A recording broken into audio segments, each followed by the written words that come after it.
What is up, guys? Welcome back to the Kick-Ass Podcast. We are back again to take a look at the little mini docu-series, the four-part series, Who Killed WCW on Vice TV, Episode 2.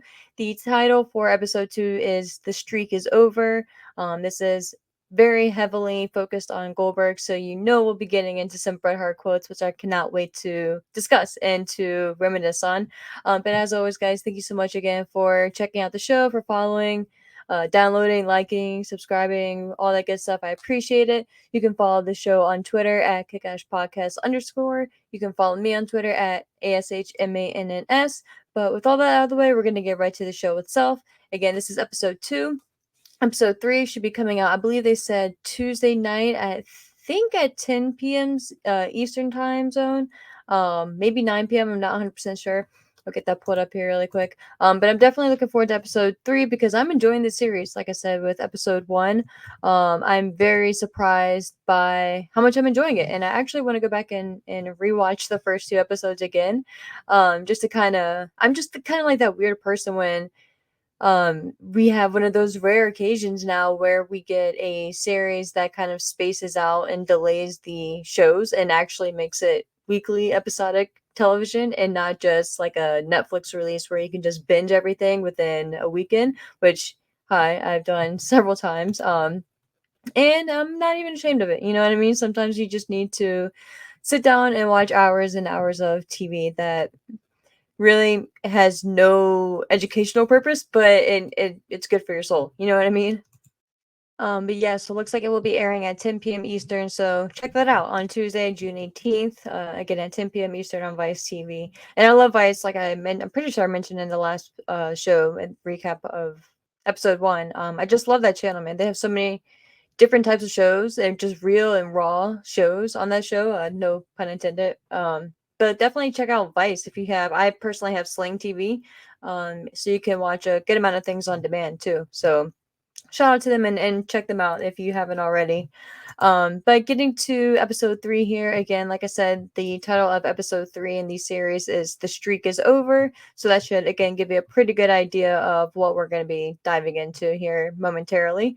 But it starts off with Eric Bischoff saying 1997 had built a lot of goodwill with audience thanks to the NWO. For 83 straight weeks, Nitro beat Raw in the Monday night ratings. Then, boom, Eric gets a phone call, and Harvey Schiller, president of Turner Sports, informs him that Ted Turner, wants another wrestling show on Thursday. Eric and Kevin Sullivan both note it will only weaken the Monday night show, again, Monday Night Nitro. Eric didn't think it would work, but didn't want to be the guy to tell Ted no, and he admits that that was his mistake. Now, if you have listened to anything, any interview that Eric Bischoff has done, this is generally one of the most popular questions that he gets asked. And obviously, he's done a podcast of it, 83 weeks, about breaking down, gosh, probably at this point, hundreds of their shows. So I can only imagine how many times he's answered a variation of this question. But one of the downfalls of WCW in his mind was taking on the Thursday night show and Thursday night, I said Thursday night Nitro, Thunder. So that's why he gets, and I think that's a reason why too that he gets so passionate and so, I don't want to say heated, but I guess I'll stick with passionate um in his opinions and analysis of AEW, right? And with AEW bringing on Rampage and then bringing on Collision and things like that, because he's been there and he knew at the time apparently, and he knows in retrospect that hey, bringing on an additional show wasn't the best idea so early on, right? Maybe 5-10 years down the road, but they were still very early on in Nitro's success. So he's always referenced that, and that's nothing new. And again, I not to be a kiss ass or anything, but like I don't know why a lot of people hate him. You know what I mean? Like he seems to own his shit. So yeah, let me know. Like I really want to know because I'm the type that I just like to be informed. You know what I mean? Regardless of if it's going to change my opinion or if it means that I'm wrong about some shit or whatever. I definitely know how certain people feel about him. So there's that. But yeah, so that's always just been a fact and a point that's always stood out and just remained a constant to me in every interview and recap of whether it's Eric Bischoff's career, whether it's WCW's career, whether it's a certain person's career that was impacted either directly or indirectly by the downfall of WCW. That always seems to be one of the reasons that's cited. At least by the majority of people. Some people just strictly blame Eric Bischoff for it. But that seems to be a constant for a good majority of people. I would say, and a good and majority in regards to like analysts and like journalists and people who cover the business and things like that, and even just other prominent figures rather in the wrestling world, right? Um, so yeah, so I don't that wasn't anything surprising to me, but it was just again nice to see the consistency in my opinion. But moving on to 1998, WCW Thunder debuts on TBS, who want the show, so the TBS station, because obviously Turner Broadcasting owns TNT, TBS, other various things. But TBS is the one who won at Thunder, so that's where Thunder ended up at. And that was a huge reason why Eric Bischoff and WCW even pursued Bret Hart to begin with, which is what we'll be getting. I believe we'll be getting into later on, if it's referenced here. But I know definitely that, again, Eric Bischoff has referenced that in the past too, that was the key reason why he needed another well-known and big star for Thunder, and that's why he saw Bret Hart, and it was pretty much like a right place at the right time type thing. Obviously, at that point, Bret Hart was coming off the Montreal Screwjob, so you would have thought that it was just, like lightning in a bottle type thing, catching Bret and then bringing him over, debuting him on a new show, like, and just running for the and swinging for the fences, right? But it didn't really work out that way, especially for the Bret side of things, which is unfortunate, especially looking in hindsight.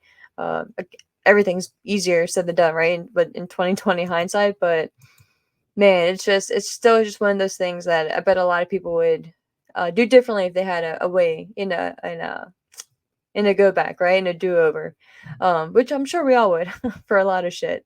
But getting back here, so of course, kind of just recapping, WCW Thunder debuts on TBS, who want the show but don't have the budget to pay for it, according to Eric.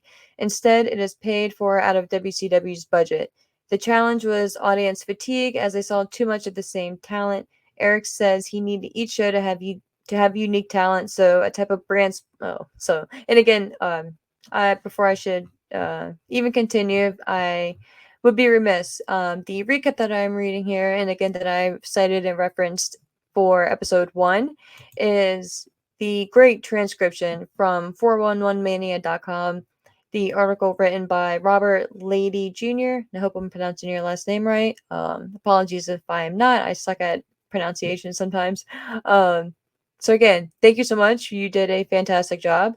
And I will, of course, be putting the link and the credit in the show notes for myself, wherever I post this at. So again, just want to shout out that. But Robert, I like the way he kind of lays out his articles too, right? He keeps it, I would say, 95% focused, and then throws in a few little comments here or there. So if I reference a couple, that's what I'm getting at here. But yeah, so let me go back to that because I scrolled back up to make sure I pronounced or I got it at least as close as possible, the pronunciation of the last name. Oh yeah, so he was so Eric was referencing that he needed each show to have unique talent. And again, Mr. Lady, Robert Lady Jr. Have his comment was type of brand split type of thing. You're saying, which yeah, essentially. And again, that's why he brought Bret Hart into WCW. We get to Bret, fucking highlight of the show. Who notes he was at the top of the WWF and beat Undertaker for the title and beat Stone Cold Steve Austin. Kevin Nash notes he had his best matches with Bret and has ultimate respect for him. Conan and I love that they have Conan in here too. Conan loved Bret and calls him a national hero in Canada. Booker T talks about emulating some of Bret's moves as we see each man deliver a suplex, and I never even realized that how and he did a fucking great job at emulating it as well. Booker did Bret's suplexes, so shout out to Booker for that. He fucking mirrored it. And Bret was kind of talking about it as well, and he stated that him and Bischoff got up to the $2.8 million a year mark, so he ended up joining WCW. Now, again, if you've heard outside interviews, I don't remember exactly but I want to say it was like a 2.5 is what Bischoff had referenced in the past. But I'm not 100% certain. It could have been closer to 3 million. Um, but yeah, man, I mean, how can you not? I believe at one point Brett had still turned it down or was still on the fence about accepting it or not. But I mean, obviously, we all know at this point he did end up taking that deal. And again, like at that amount, how can he not, man? And especially looking back, but I mean, obviously, like he would have wrestled more if he could have, but the limited schedule and the limited amount of stuff he actually ended up having to do, like, not a bad gig. Continuing on, Eric says he needed an anchor for Thunder. As Brett notes, he got a great reaction his first night, and then it went downhill from there. He talks about being flown down from Calgary to TV and just to be told that he wouldn't be used, essentially, which is such a waste. You know, if you think about it, like, that's a lot of fucking money. Like, Calgary and just around the block, you know what I mean? Flying someone from state to state is one thing, but man, like, you're talking about a different country. Like, it's just, it's not easy, man. Like, and it's not cheap. Like, I can only imagine how much it was. Like, even if it wasn't that expensive, like, why? It's such a waste of everyone's time and money, regardless of what it is, because all that shit adds up. You know what I mean? Um, he said he would sit in the dressing room and do nothing. um, Eric apologized to him, but Brett says that everything Eric says is a lie. So nothing has changed and it just gets better. Um, but yeah, and Eric Bischoff has said in the past too that Brett never really offered up any ideas besides the one idea that was just probably like the standout moment, really, when he was wearing that metal plate and Goldberg was going to spear him in the ring. It did end up spearing him and made contact. However, Brett was wearing that metal plate, so Goldberg ended up spearing that metal plate. You know, fucked himself up. Um, but other than that, that's pretty much the best idea that they said that Brett came up with and that Brett has admitted to as well. And it's weird, man. Like I wish that these guys, like, it could have just been a different layout, you know what I mean? A different situation. But I don't know, man. Who would have, and you know, who knows what could have happened and who and what things would have been different if Brett could have been more involved. It could have been on TV more. It could have been showcased more. You know what I mean? Carrying on, the article continues. The talking heads talk about being spread too thin as they took or as they had to book 10 hours of television in 2 days, and it killed any attention to detail. And again, they if you haven't seen episode one recap um of the docu series here, they have a lot of good names and a lot of big players. I would say they have Teddy. I said Teddy Hart. Teddy Turner, the son of Ted Turner. They have executives from WCW. They have Jane Ingle and things like that. So a good run up of people. So props to them as well for getting that crew. But continuing on, again, that's with anything, you know what I mean? Like not even to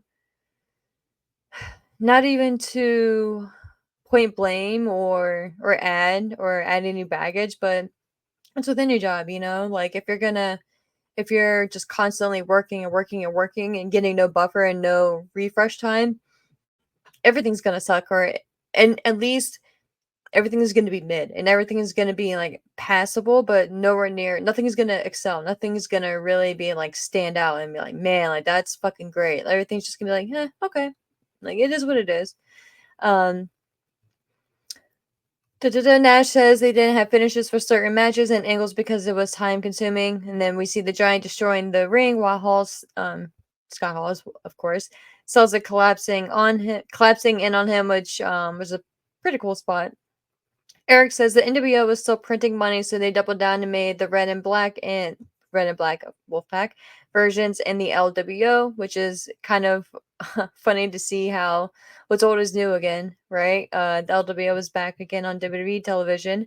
Conan says there were too many people.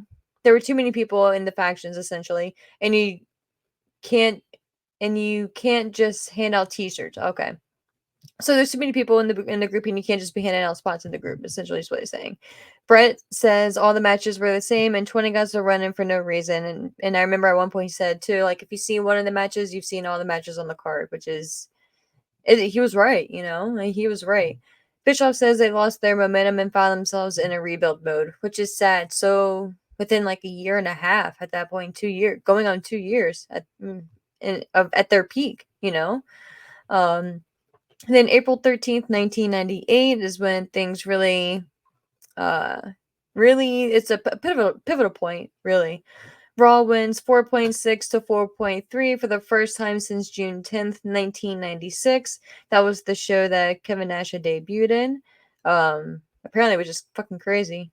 Oh yeah, that makes sense. That Kevin Nash had debuted over at the WCW side. That makes sense. Raw ran the tease of an Austin McMahon match to get the win. Brad Siegel says there was reason for concern, but the numbers were still good as each show continued to push each other. Yeah, and when they added up the numbers, and yes, of course, you probably had some people going back and forth. They're pushing 10 million people watching wrestling, man. That's crazy. That's crazy. And then enter Goldberg.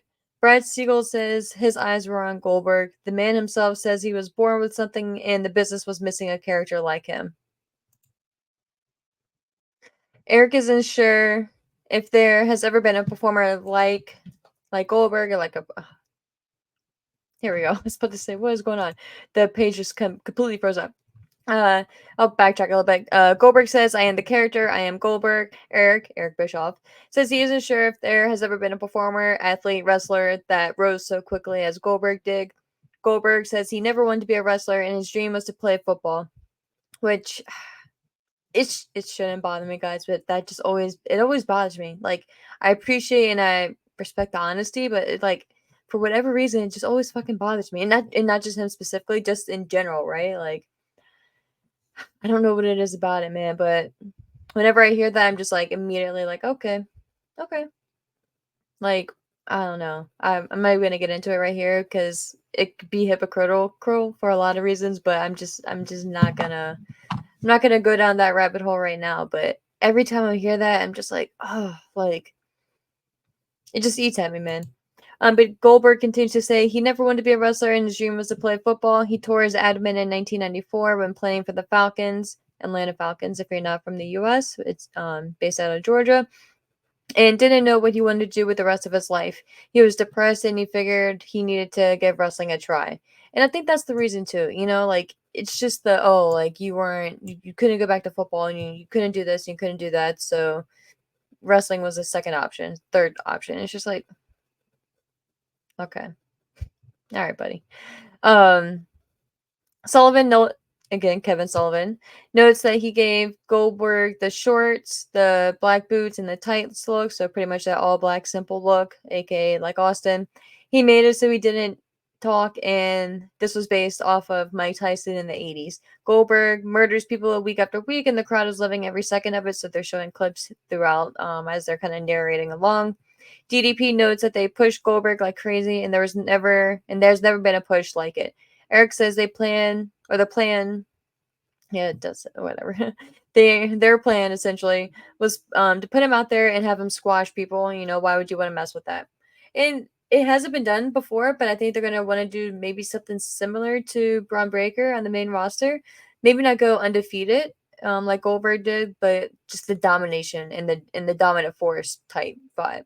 Um, and again, not to emulate Goldberg specifically, but take a lot of the pros and a lot of the high points of the Goldberg character and the Goldberg vision, put that in Braun Breaker, and then amplify other strengths that Braun has, and just push that and just put the rocket on that. You know. Kevin Sullivan says there was a jealousy. There was jealousy, and we. Oh, okay.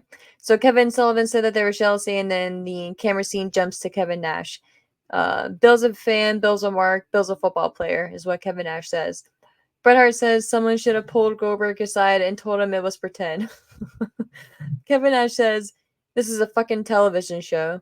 Goldberg says he feels bad about it, but as long as the intent is not there, it's not his fault. Nash, get some skills, dude. Conan brings up the jealousy and how people didn't think Goldberg paid his dues and didn't love it like they did. Goldberg, they can kiss my ass. I will take that criticism on the way up because I am still that guy. He says they all try to keep him from being that guy, but he prevailed. So essentially, what they're getting at here is Goldberg was taking shit for real and fucking spearing these guys for real and doing shit for real.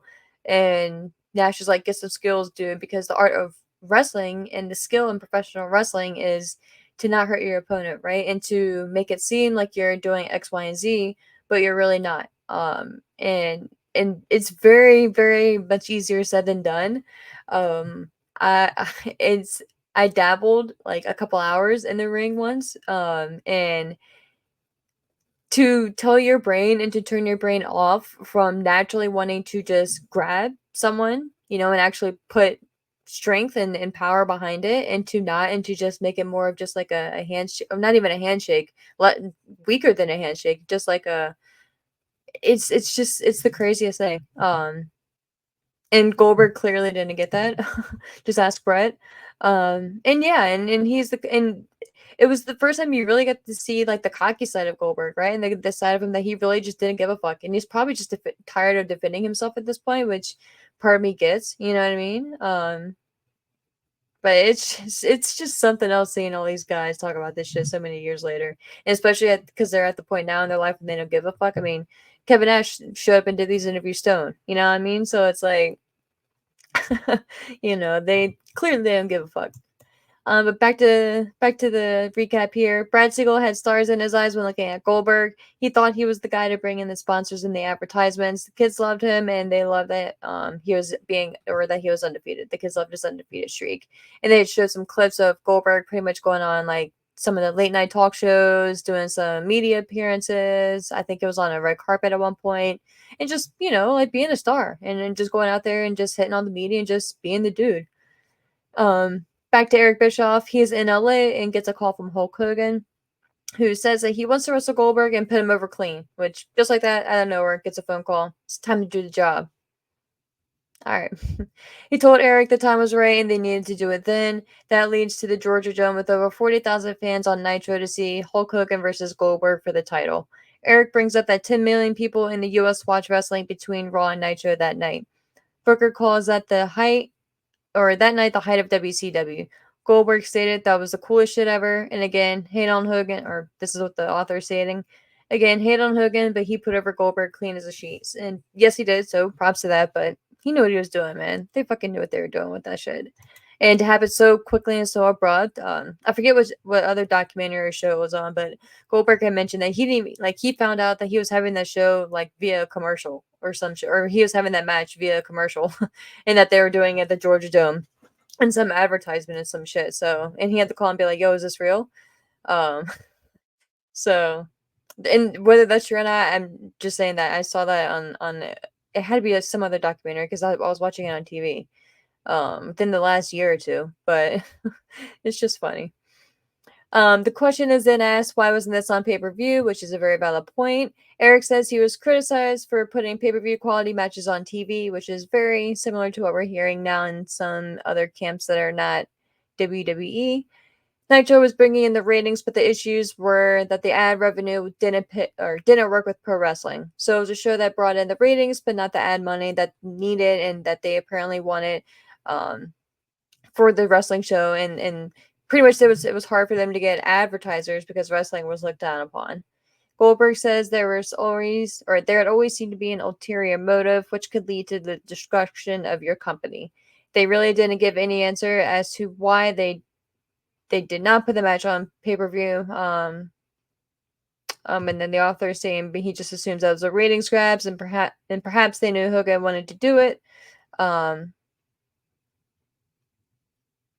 And I do remember, I think, briefly hearing at some point it was just a matter of like the stars aligning, getting the Georgia Dome at that point, and I think Bischoff had said something like pulling, like pretty much like while striking while the iron is hot, and in that particular situation, that particular like line, you know, like you have the Georgia Dome available, pretty much like hometown hero coming in facing off against one of the biggest names ever in the history of wrestling for the title. And yeah, you know, so I kind of get it, but I really get to like, why wouldn't you want to do it on pay-per-view? Um I'm gonna I have a wrestling show on in the background, so I'm sorry if you hear anything. So I just paused it. But that was that was what was distracting me. As a I'm not gonna give any spoilers or anything out right now because I don't know when I'm posting this. But back to the show. Um, and again, episode 3, I think is just gonna be fucking great as well. But the recap itself, and also I wanted to mention too, 411 Mania, the website that I'm reading this off of, they have really great, just like other wrestling articles too. So check them out. But back to the Rock, or back to the show. We finally see the Rock in this episode. So we go back to 1996 and we see his debut at Survivor Series. Don't really know why. It seems the Rock was the opening match and would be back in his home. Oh, okay, it was just oddly wrote sentence. It seems The Rock was the opening match and would be back in his hotel room so he could watch Nitro. So that's pretty much just what they're saying here is The Rock was referencing, like we had mentioned in part 1, episode 1, that he was 9 times out of 10 the opening match, the pre-card, the pre-show guy, right? And he would go out there, especially in his debut, he'd go out there and be the opening show, the opening guy, have his match, and then be back at the hotel room before anything's even over, or damn near even halfway done at that point. So he would go and watch Nitro to see what they're doing over there, and what are they doing differently than what they're doing at the WWF at the time. The WWF answer to the NWO was the Attitude Era. Bischoff says he calls it the Nitro Era because it's clever.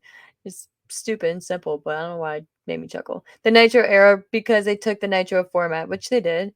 WCW wasn't hurting apparently, as it was just WWF getting stronger. Okay. He says 98% or 98, 90%. 98 was a record revenue year, but that didn't matter anymore. Okay, so I guess 1998 was their highest revenue year. He stated that he was introduced to a different corporate structure in WCW, and he was told by 10 to 12 suits how he was going to operate WCW and change the demo to go after kids and families. So completely changed their model and concept of how they've been booking the show up to that point. Stu Snyder, former executive vice president for Turner Home Entertainment, and Brad Siegel each discussed the idea that they weren't going to be lewd like the WWF. Eric says WWE took what he did and did it better. Bret Hart notes that Vince was happy to do all the things that Turner didn't want to do. Kevin Nash chimes in and says they had Jenna Jameson on their show, and our rebuttal was give the guy an NWO shirt. And yeah, and then they showed Dusty and NWO colors. Nash says everything they could do to combat WCW was taken away from them. And maybe that's supposed to be WWE was taken away from them. Eric continues, they had to go back to doing what they were doing in the early 90s, and they weren't even a distant second place at that point. Eric decided to fight back as he was tired of being told what to do by standards and practices. The fight took a toll on Eric and he became a negative person. He found himself fighting departments at Turner that he never heard of, and it took a lot out of him as an individual and as a human being. He was in his office and Nash saw he was having a hard time, so offered to temporarily take the book until Eric got his feet back underneath of him. Guy Evans defines what a head booker is, and of course, Guy Evans is the gentleman who wrote the downfall of WCW Nitro, or the downfall of Nitro, I believe the title of the book is, or something similar to that. Eric says he has confidence in Kevin's instincts. Nash says he was just offering to help and should have just invited Eric to a strip club instead. Medusa notes that once you have the monkeys running the zoo, you are in trouble. Conan says that Nash was listening to all the guys that didn't have. Oh no, don't do this again. That didn't have the best interests of the company in mind. Nash says he didn't have any problem with Bill Goldberg, and was happy he was being pushed, but he had the belt too long. Back over to Brent, who says Bill was still really green and hurting all the wrestlers and hurting himself. Goldberg brings up messing up a spot while wrestling Scott Hall at the Georgia Dome show. And Hall asks him, what is he doing? And Goldberg responds, I don't know what the fuck I'm doing. And he said he was scared shitless as he didn't know what to do. Nash says if you can't do that, then you can't be the top guy. Look, I understand the man was... Oh, okay, and this is the author. Yeah, he was just saying that they're putting money off of his back and the crowd didn't care. So it is what it is. But I mean, like, you can't be doing... You have to know what you're doing, and at bare minimum to go in there and not hurt the man. Like, if you got to see the spots, like, where he fucked up with Scott Hall of all people, like... And bless Scott Hall for carrying that match. Back to Kevin Nash. And again, it's not like I'm sitting here saying I could do anything better, right? I don't know what the fuck I'd be doing either, but like come on, bro. Come on. Kevin Nash says, common fact, wrestling 101, babyface always draws more money chasing the belt than having the belt. Which is very true. That's just the author's opinion. All right, Eric says Kevin Nash was a politician, but he has never met a top talent that wasn't one. He talks about the way they built up Goldberg, and Nash was one of the few guys that looked like he could beat the monster that was Goldberg. So pretty much just saying that when you look at Goldberg, his size and his power and just the beast that is Goldberg, who else just realistically could face Goldberg? And Eric is saying that Kevin Nash was that guy and the only guy that could. We get some highlights from their Better Than Remember match than from Starcade. Don't really know what he remembers or means there.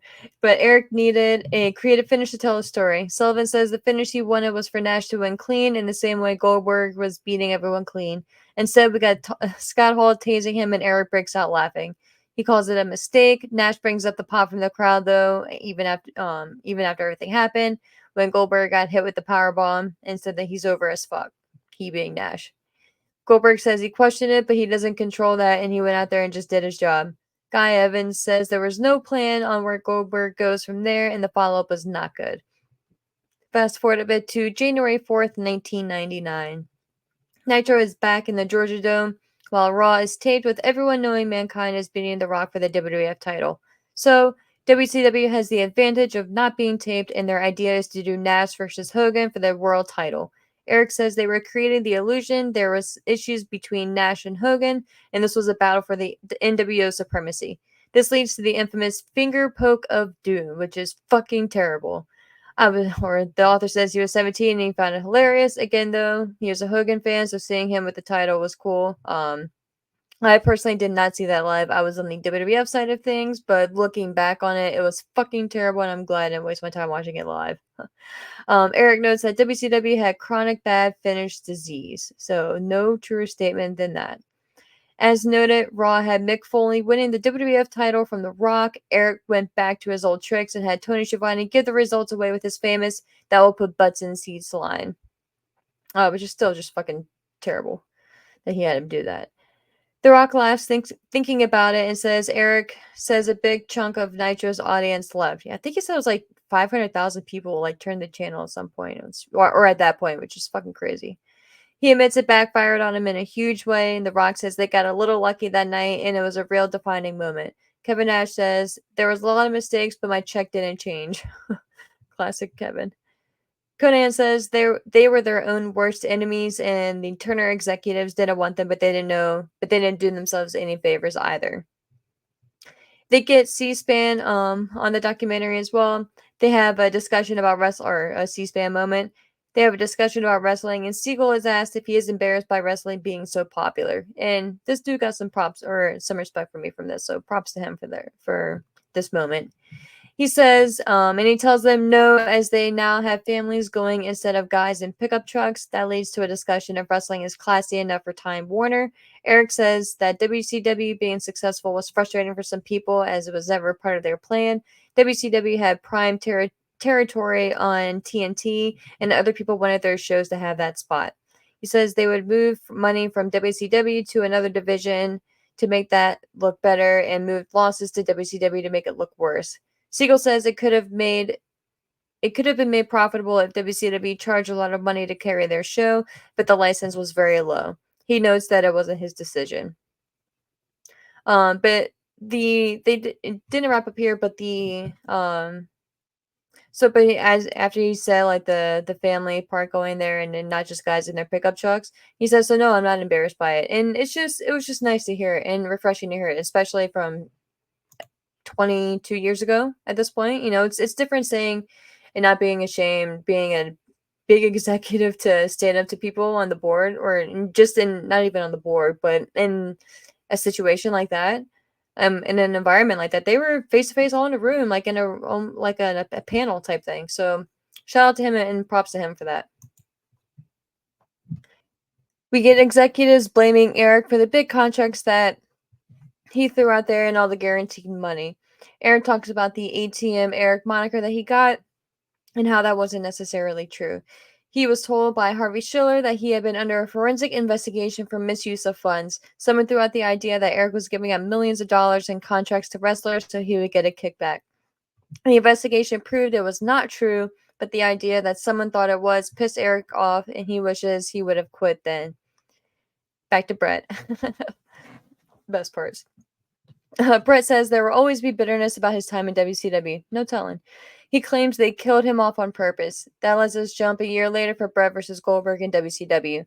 He says he wanted to teach Bill how to not hurt guys. He told Goldberg to trust him and not hurt him out there. He feels Goldberg saw him as a job guy. He tells us to watch the match, and Bill whispers for him to watch the kick. He doesn't understand what Bill is doing, and Bill kicks me as hard as he could. Goldberg says, "Protect yourself. You knew the kick was coming." My guy, you don't want to go down that road. Bret says it was never talked about or explained to him. Goldberg says nobody deserved that, but it was an accident. Bret, no, Bill, it wasn't an accident. That is a career-ending injury, you idiot. Again, it sucks for Bret, but shit happens, is what the author says in response. Just his little 2 cents there. Yeah. And then the author says, I'll just read his little opinion here. He says, and not little, not to discredit it. I meant just little, just like a brief is what I meant. But he says again, it sucks for Bret, but shit happens. I mean, Owen broke Austin's neck with a botched pile driver. Bret calls it a sad day, and he knew his career was over. Okay, and then he continues on, and yeah, very good point, very fucking good point. And I agree. Shit happens, and it doesn't make it right and doesn't make it any better. Two wrongs don't make it right. You know what I mean? Literally.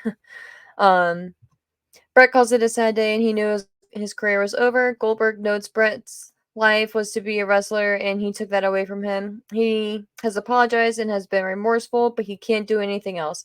Bret continues by saying Goldberg is not qualified, but he was the star that they had, and he had to look the other way. When you go through the brain injury I have, you're lucky to be alive. He says WCW never understood the talent they had and dropped the ball with him. In the end, only Eric Bischoff can answer to himself, apparently. Okay.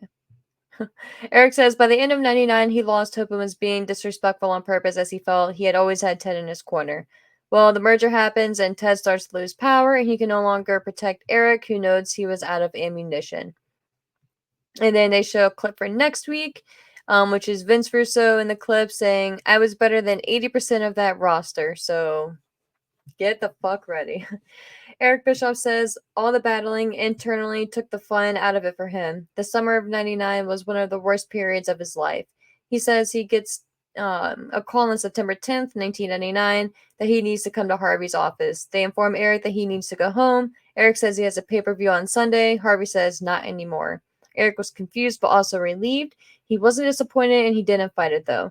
Kevin Sullivan said he was shocked as Eric beat Vince for 83 straight weeks, even with the head start that Vince had. The suits did give Eric credit for doing the impossible. Eric went home and told his wife that he had gotten fired, and she's in the documentary as well, which is pretty cool. He jumped on a plane and went fishing in Wyoming after that because she's pretty much just like, "What are you gonna do now?" And he was just like, "I don't know." And he jumped on a plane and went to Wyoming, which is pretty cool. And he had said, which is where he lives currently, where he went fishing at the time is just like not too far from where he currently lives, which is again pretty cool. I don't know if he in that spot then, or if he just fell in love with that spot and then later purchased land near it, or what. But either way, it was pretty cool. Conan gives Eric his props for the NWO, pushing the cruiserweight division and pushing Goldberg. Nash says that Eric put it all together, and people can say it wasn't his money, but he knew what he was doing. Sullivan puts over bringing in Hogan, Hall, Nash, Savage, and changing Sting. Siegel says Eric delivered everything he asked him, and they note rather that Eric worked hard and stayed at it. Which again, Eric Bischoff was the reason this shit happened. Say what you want, regardless if you love him or hate him. Again, they tease next week with Vince Russo, which is gonna be fucking great. And yeah, so that was the end of this week's episode, I believe. Just going through more notes here. But yeah, I can't wait for again the third episode and the third installment of it with Vince Russo. I think that's going to be very newsworthy to say the least, and probably grab some lines out there. Because this guy always has something to say. I just wish, like, I hope after I just wish there was a way after like these 4 episodes air that there was a way to have like some type of reunion. You know how they normally do like reality TV will do like a reunion show type thing, and people are all sitting in like a half moon, or if you want to do like side on side or whatever. But I don't know if you want people like grouped together. I think you want to maybe leave it chair and chair. But I just think that would be fucking money. Fucking money. But again, thank you guys so much for checking out the show and hanging out with me and going over the Who Killed WCW recap here. Again, if you haven't seen any of the shows yet on TV, you can, if you have Sling TV, you can go watch it on demand there. It seems to be airing every Tuesday on Vice TV itself at 10 p.m. Eastern time. But yeah, it's a very, very well put together show. They are leaving out some key moments in history, but you only have so much time, especially when you have all the players involved that they do. So props to them for that. And I'm very excited to see, like I said, and I've said it a few times, episode 3, but also episode 4, and then to go back and watch everything as a whole again, and just to see and get an appealing or an opinion rather on all 4 shows as a whole and how this story was kind of told. But until then, and until next time, guys, thank you so much again for checking out the show and for following, for liking, downloading, subscribing, whatever you're doing, all that good stuff. I appreciate it. Again, until next time, stay safe, watch wrestling, enjoy wrestling, guys, and just be nice to one another out there.